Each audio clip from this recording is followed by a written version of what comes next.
Le transport à la voile fait son chemin. Après avoir utilisé des vieux gréements bretons pour convoyer des marchandises, l'entreprise Taut, basée à Douarnenez, veut passer un nouveau cap, construire des cargos tractés par le vent.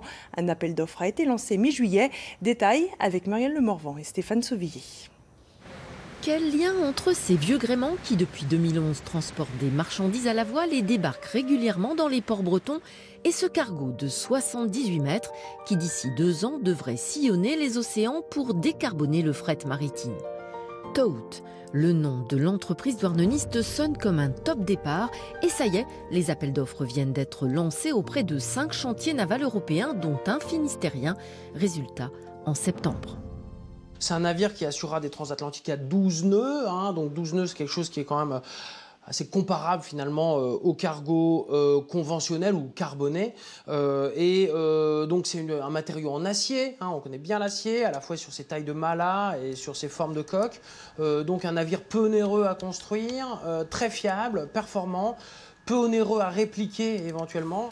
Car le but à terme, c'est de construire 4 voiliers cargo pour 4 lignes régulières entre l'Europe, l'Afrique et l'Amérique. Rendre propre l'importation du chocolat, du thé, du café, des denrées qu'on ne peut produire localement et exporter du vin en économisant 10 000 tonnes de CO2 par an et par navire. C'est la vocation de Taut. De grandes marques signent aujourd'hui des contrats alors qu'il y a 10 ans, Taut figurait à la page insolite des médias. La réalité du changement climatique n'était pas encore totalement évidente pour tout le monde. Son urgence n'existait pas vraiment. Il ne faisait pas 38 degrés en Sibérie. Là, on se rend compte qu'on est en train d'impacter durablement la planète sur laquelle on vit. Plus que jamais, 1 kilo transporté sur 1 mille à la voile compte. Mais là, on a des dizaines de milliers de tonnes transportées sur des centaines de milliers de milles à la voile. Et c'est ça qui pourra changer le cours des choses dans le transport maritime. Le pétrole, on va finir par le payer très cher, dans tous les sens du terme. Le vent, lui, est gratuit.